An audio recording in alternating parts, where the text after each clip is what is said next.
I welcome you all in this class.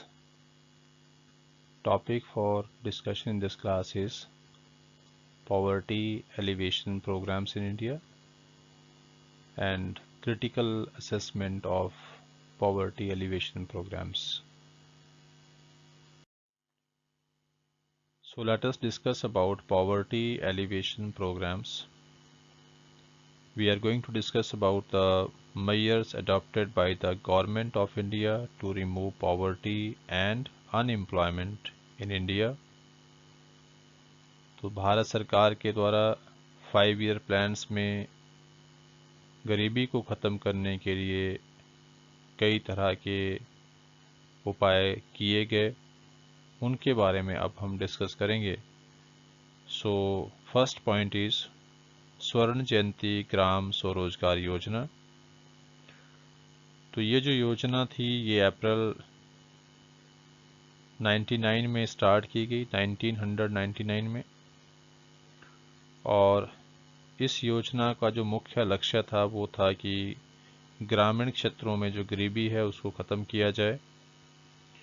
और इस योजना ने पहले से चली आई 2 प्रोग्राम्स IRDP, जिसको हम इंटीग्रेटेड रूरल डेवलपमेंट प्रोग्राम कहते हैं, और उसके साथ ही ट्राइसैम मतलब training for rural youth for self employment.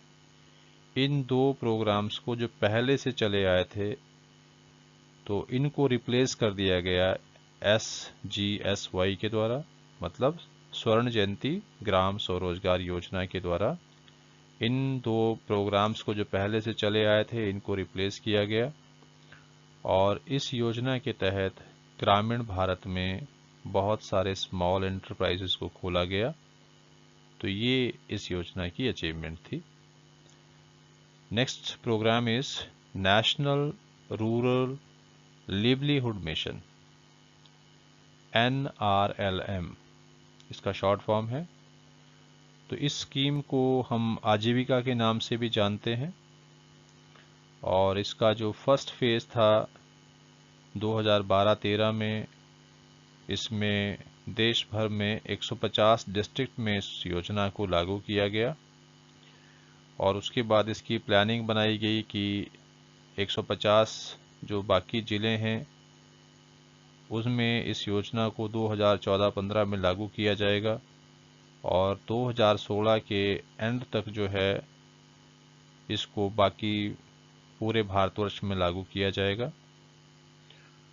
और ये उम्मीद रखी गई थी इस योजना से कि पूरे भारतवर्ष में लगभग 90 लाख सेल्फ एम्प्लॉयमेंट जो है, 90 लाख सेल्फ एम्प्लॉयमेंट जो है इससे क्रिएट होगा। नेक्स्ट प्रोग्राम इज संपूर्ण ग्रामीण रोजगार योजना, SGRY। तो इस योजना को 1 सितंबर 2001 में इसको लॉन्च किया गया और इस योजना के द्वारा पहले से चली आई जो 2 योजनाएं थी उनको इंटीग्रेट किया गया, मतलब उनको रिप्लेस किया गया इस योजना के द्वारा। और ये योजनाएं क्या थी? जवाहर ग्राम समृद्धि योजना एंड एम्प्लॉयमेंट एश्योरेंस स्कीम, इनको एक ही योजना बना दिया गया और उसका नया नाम क्या था? SGRY। इस योजना का जो मुख्य लक्ष्य था वो क्या था कि जो सरप्लस वर्कर्स हैं भारतवर्ष में उनको एम्प्लॉयमेंट अपॉर्चुनिटी दी जाए ताकि वो डिस्गाइज्ड अनएम्प्लॉयमेंट का शिकार ना रहें। इसी तरह से इसका लक्ष्य था to focus on development of regional economic and social conditions.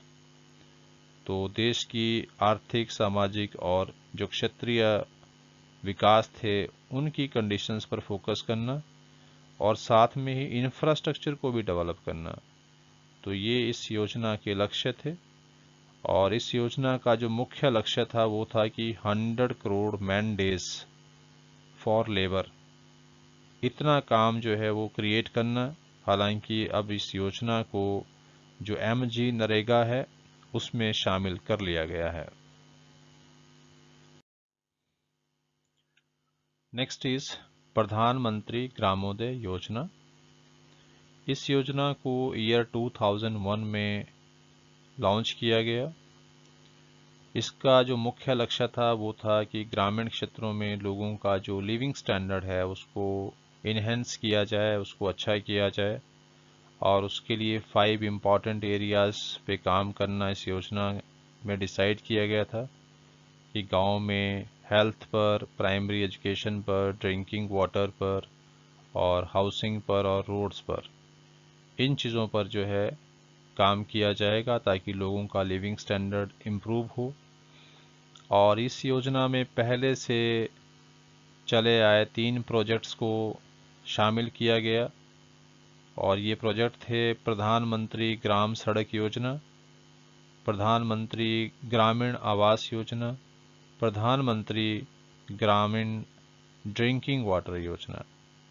तो ये 3 योजनाओं को इसमें शामिल किया गया और ईयर 2001 में इसका नाम बना दिया गया प्रधानमंत्री ग्रामोदय योजना। नेक्स्ट पॉइंट इज जयप्रकाश रोजगार गारंटी योजना। तो ये जो योजना थी इसका मुख्य लक्ष्य था कि जितने भी बैकवर्ड डिस्ट्रिक्ट्स हैं पूरे देश भर में, वहाँ पर गारंटेड एम्प्लॉयमेंट जो है वो प्रोवाइड किया जाए। मतलब backward district of the country जो है उसमें गारंटेड एम्प्लॉयमेंट दिया जाए पूरे भारतवर्ष में, ये इस योजना का मुख्य लक्ष्य था। नेक्स्ट इज स्वर्ण जयंती शहरी रोजगार योजना। तो ये जो योजना थी ये 1 दिसंबर 1997 को इसको लॉन्च किया गया, और इसमें पहले से चली आई नेहरू रोजगार योजना and prime minister's integrated urban poverty eradication program, इनको मर्ज कर दिया गया इस योजना में, जिसका नाम रखा गया स्वर्ण जयंती शहरी रोजगार योजना। और इस योजना का जो लक्ष्य था वो था टू प्रोवाइड सेल्फ एम्प्लॉयमेंट और wage employment to urban unemployed और अंडर एम्प्लॉयड पर्सन्स। सो इसमें जो 2 प्रोग्राम्स डिसाइड किए गए थे वो थे अर्बन सेल्फ एम्प्लॉयमेंट प्रोग्राम और दूसरा था अर्बन वेज एम्प्लॉयमेंट प्रोग्राम। और साथ में ये भी इसमें डिसाइड किया गया कि इस योजना का जो खर्चा है उसका 75% शेयर जो है वो सेंट्रल गवर्नमेंट की तरफ से खर्च किया जाएगा, और बाकी जो 25% है उसको स्टेट गवर्नमेंट्स अपने फंड से खर्च करेंगी। नेक्स्ट इज प्राइम मिनिस्टर्स रोजगार योजना। इस योजना का लक्ष्य था कि जो पढ़े लिखे बेरोजगार युवक हैं उनको एम्प्लॉयमेंट दिया जाए, और इस एम्प्लॉयमेंट को क्रिएट करने के लिए 1 लाख रुपए तक का लोन दिया गया, जिसको अपना कोई काम धंधा शुरू करना था, और बाकी कामों के लिए 2 लाख रुपए तक का जो लोन था वो दिया गया। Next program is development of small and cottage industry. तो भारत सरकार के द्वारा स्मॉल एंड कॉटेज इंडस्ट्री के डेवलपमेंट पर खास ध्यान दिया गया इस योजना में, ताकि जो पॉवर्टी और अनएम्प्लॉयमेंट है उसको ख़त्म किया जा सके और पूरे भारतवर्ष में स्मॉल एंड कॉटेज इंडस्ट्रीज पर ज़्यादा फोकस किया जा सके, उसको बढ़ाया जा सके।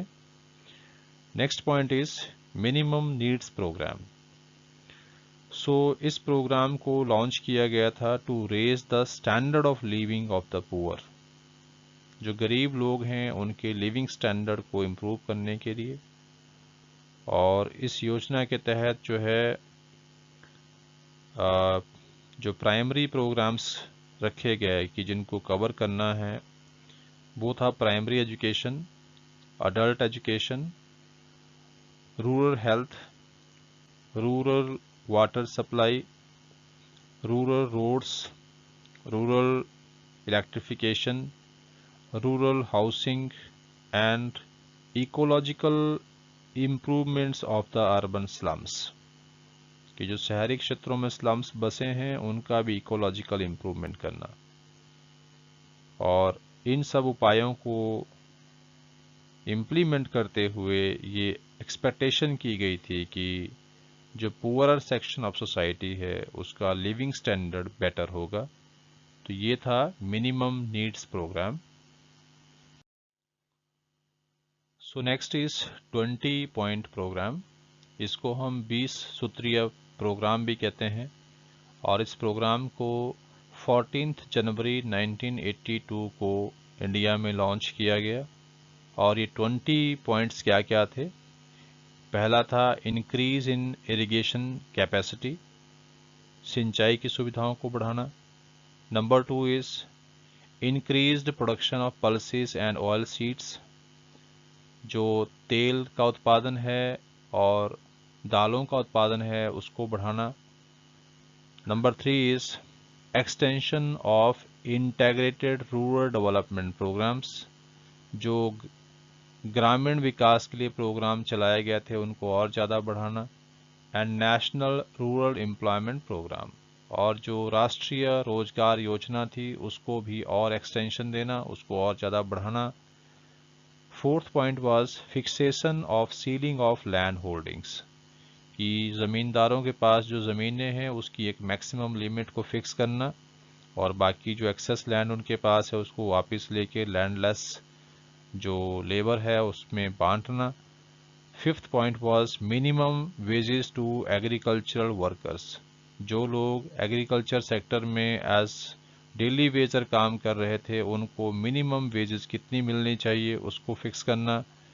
Next was rehabilitation of bonded labour, जो बंधुआ मजदूर बनाए गए थे उनको फिर से किस तरह से उनको उनके जीवन को एक सही दिशा में लेके आना, इस पे काम किया जाएगा।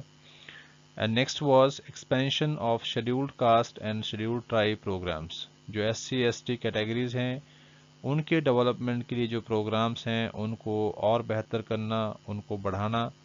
Next was safe drinking water in villages, तो ग्रामीण भारत में सेफ ड्रिंकिंग वाटर लोगों तक पहुंचे उस पर काम करना। Ninth point was provision of houses in rural areas, ग्रामीण क्षेत्रों में लोगों के पास घर हों और घर बनाने के लिए लोगों को कुछ फाइनेंशियल हेल्प देना। और नेक्स्ट था 10th point was improvement of slum areas, देश के जो बड़े बड़े शहर हैं या जिन जिन एरियाज में स्लम एरियाज हैं, शहरों के आसपास ये ज़्यादा होते हैं बड़े शहरों के आसपास, तो जो स्लम एरियाज हैं उनको भी इम्प्रूव करना, वहाँ लोगों के जीवन को बेहतर बनाना। Next was development of power capacity, कि इंडिया में पावर जनरेशन कैपेसिटी को बढ़ाना, मतलब इलेक्ट्रिसिटी के प्रोडक्शन को बढ़ाना, एनर्जी का प्रोडक्शन ज़्यादा हो उसको बढ़ाना। Next was development of forest and गोबर गैस, तो इस पर फोकस किया गया कि जो जंगल हैं उनका विकास हो, जंगलों को कम काटा जाए, ज़्यादा लगाया जाए, उनकी ग्रोथ ज़्यादा हो। गोबर गैस को बढ़ावा देना, गोबर गैस प्लांट्स को एक्सपैंड करना पूरे देश में। उसके बाद अगला पॉइंट था फैमिली प्लानिंग, परिवार नियोजन जिसको कहते हैं, क्योंकि जनसंख्या बहुत ज़्यादा बढ़ रही थी तो उस दिशा में काम किया जाएगा, फैमिली प्लानिंग को एक तरह से प्रोत्साहित किया जाएगा। Next point was setting up of the primary health centres, गाँव में प्राइमरी हेल्थ सेंटर्स को खोलना, ये भी एक लक्ष्य रखा गया है इसमें। अगला था welfare programme for women and children, महिलाओं और बच्चों के कल्याण के लिए योजना बनाना। Next was primary education for children between 6 to 14 years, तो जो 6 से 14 साल तक के बच्चे हैं उनकी प्राइमरी एजुकेशन पर ज़्यादा फोकस करना, ज़्यादा ध्यान देना। Next was expansion of public distribution system and fair price shops, तो जो PDS था उसको एक्सपैंड करना और जो फेयर प्राइस शॉप्स थी उनकी फंक्शनिंग को और बेहतर करना।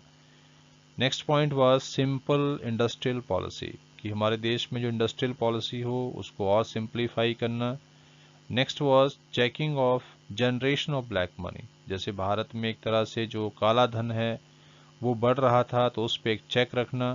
एंड जो 20th पॉइंट था, last point, it was efficient management of public sector industrial unit, क्योंकि हमारे जो सरकारी क्षेत्र के उद्योग थे उनमें लगातार लॉसेस बढ़ रहे थे, तो उन लॉसेस को कंट्रोल करना, उनके मैनेजमेंट को सही करना, उसमें एक एफिशिएंट मैनेजमेंट लाया जाए, उसकी दिशा में काम करना, ये इस योजना का जो है 20 पॉइंट प्रोग्राम्स में इन चीज़ों पर फोकस करने के लिए प्रोग्राम बनाए गए।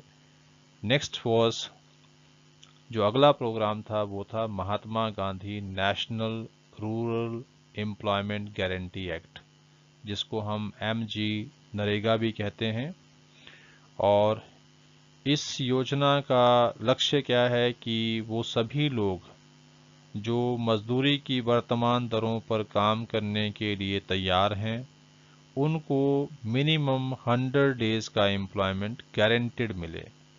निश्चित तौर पर एक गारंटी की तरह उनको 100 डेज के लिए काम मिले। और खास करके जो काम मतलब कि लोगों को चाहिए, वो जिन एरियाज़ में, ग्रामीण क्षेत्रों में ये काम चल रहा है, वहाँ उनको इस काम की तलाश करनी है। और साथ में अगर हम 2018 के 14 जनवरी तक की डाटा की बात करें, तो पूरे भारतवर्ष में करीब 4.6 करोड़ हाउस होल्ड ऐसे थे जिनको मतलब MG नरेगा के तहत रोजगार दिया गया था। तो MG नरेगा का जो मेन मोटिव होता है वो ये है कि गांव में ही आसपास जो भी कोई सड़कें बनानी है, कुएं खोदने हैं या लैंड डेवलपमेंट करना है, इस तरह के प्रोजेक्ट्स पर ग्रामीण क्षेत्रों में ही लोगों को रोज़गार दिया जाता है 100 डेज़ के लिए।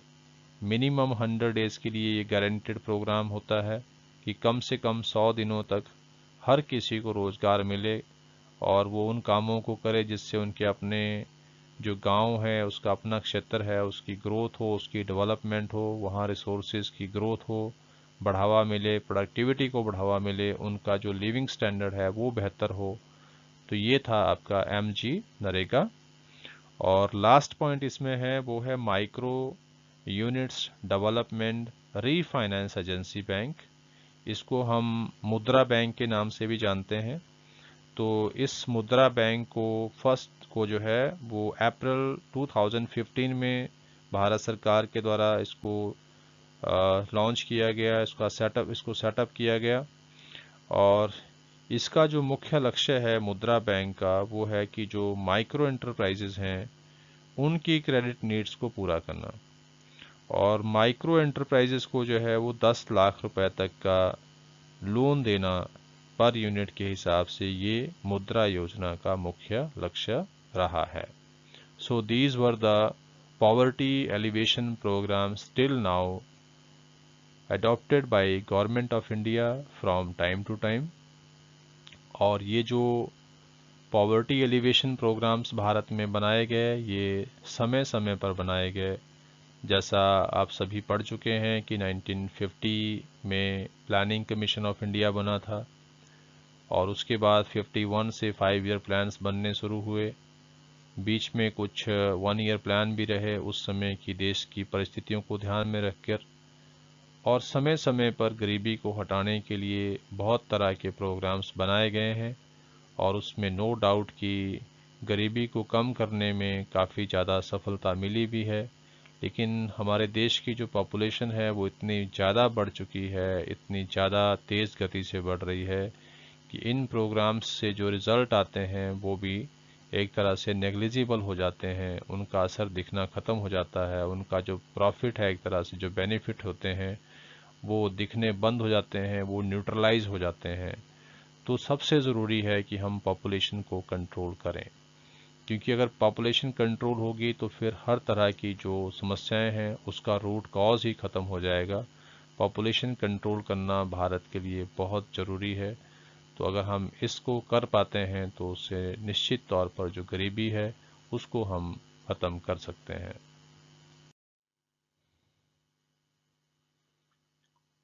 So let us discuss about the critical assessment of poverty alleviation programs. जैसा हमने अभी पढ़ा कि भारतवर्ष में आज़ादी के बाद गरीबी को ख़त्म करने के लिए समय समय पर भारत सरकार की तरफ से कई तरह के प्रोग्राम्स बनाए गए, उनको इम्प्लीमेंट किया गया और उसके कुछ रिजल्ट्स भी हमें देखने को मिले। अगर हम 1973-74 की बिलो पॉवर्टी लाइन पॉपुलेशन की बात करें तो इंडिया में उस समय 46% पॉपुलेशन पॉवर्टी लाइन के नीचे थी।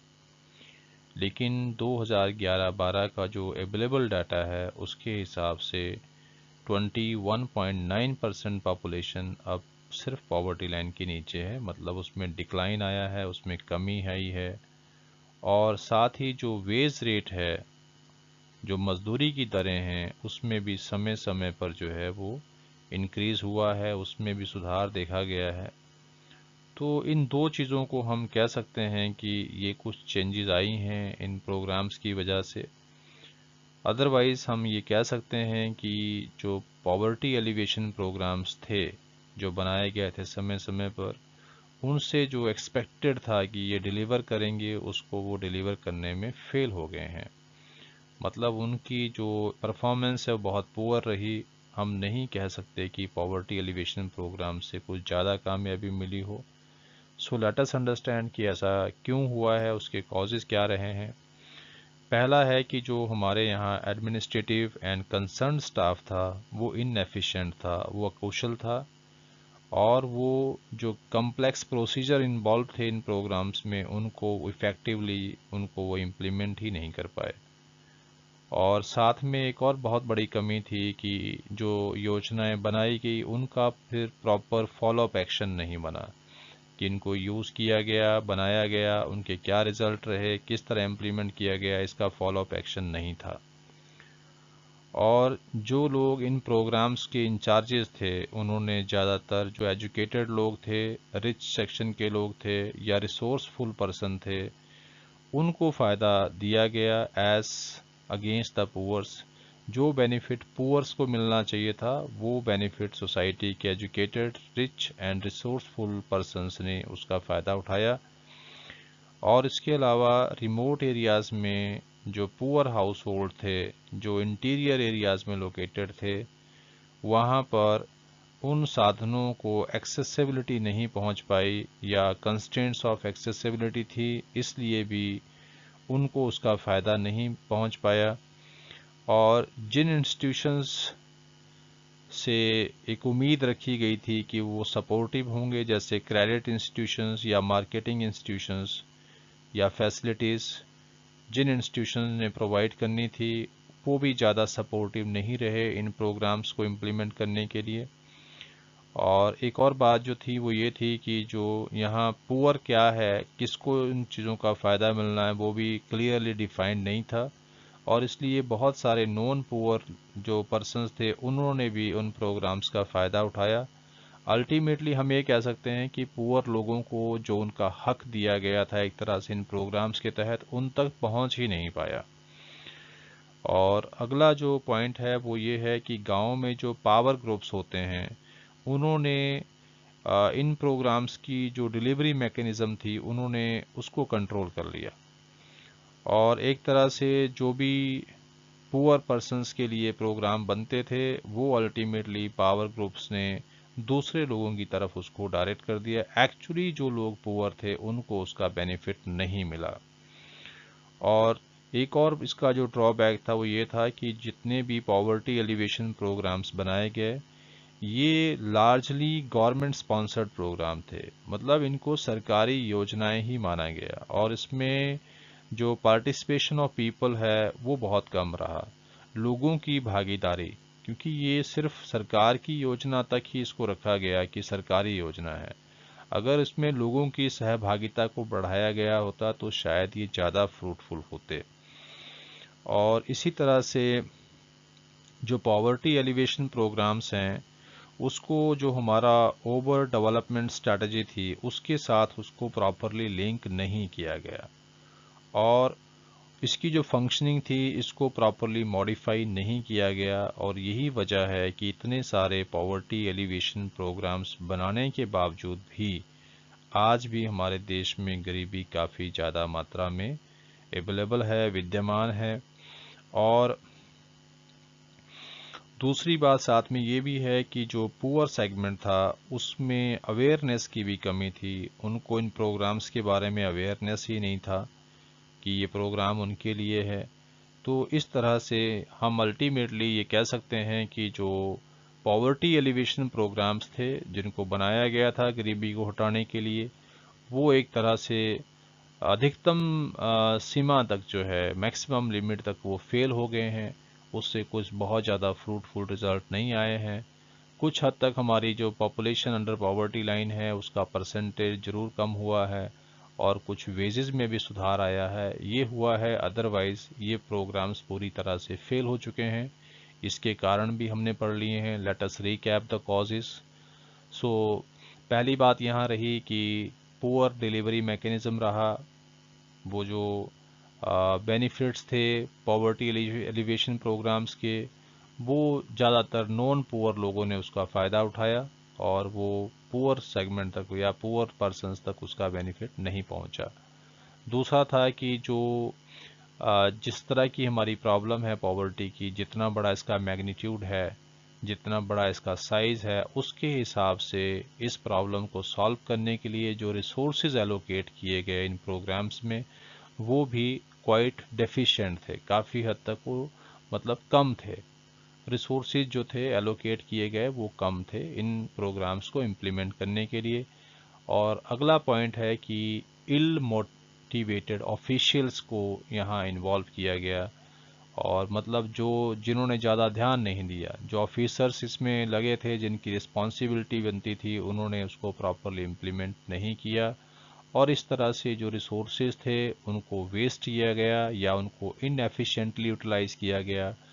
Ultimately moral of the story, या हम कह सकते हैं कि कंक्लूजन जो है इन सब चीज़ों का ये है कि हमारे भारतवर्ष में एक बहुत ही एक नेगेटिव अप्रोच ये रही है कि जिसका हक था उसको वो नहीं मिला, जो डिज़र्व करता था उस तक वो नहीं मिला। तो कहीं ना कहीं जो हमारी पॉपुलेशन है या हमारा इंडियन जो सोसाइटी है उसकी भी ये बहुत बड़ी एक साइकोलॉजिकल बीमारी कह लीजिए इस चीज़ को। क्योंकि जिसका राइट है उस तक वो पहुंचना चाहिए था। और जो पहले से ही वेल ऑफ पीपल थे, well doing in their life थे, उनको इन चीज़ों पर जो है वो गरीबों का हक नहीं छीनना चाहिए था। तो ये बहुत गलत हुआ है इंडिया में। हम पॉवर्टी एलिवेशन के लिए सिर्फ सरकार को दोष नहीं दे सकते हैं, क्योंकि सरकार भी तो कुछ हम में से ही लोग चलाते हैं। तो अल्टीमेटली हमें जो है मतलब as a society as a whole सभी को कलेक्टिव एफर्ट्स करने चाहिए थे, लेकिन वो नहीं हुए। तो इसलिए हम कह सकते हैं कि जो पॉवर्टी एलिवेशन प्रोग्राम्स हैं इंडिया में वो पूरी तरह से फेल हो चुके हैं। इस क्लास में हमने ये डिस्कस किया कि गवर्नमेंट ने समय समय पर जो पॉवर्टी एलिवेशन प्रोग्राम्स बनाए, कौन कौन सी योजनाएं बनाई और उसको किस तरह से इम्प्लीमेंट किया गया, उसके बारे में हमने इस क्लास में डिटेल में पढ़ा। उसके बाद हमने ये भी पढ़ा कि जो पॉवर्टी एलिवेशन प्रोग्राम्स थे क्या वो कामयाब रहे या फेल हो गए। तो हम कह सकते हैं कि ये प्रोग्राम्स पूरी तरह फेल रहे। So dear students, if you like this content, if you find it meaningful and helpful to you, then please share it to other students also, those who can be benefited from this. Thank you.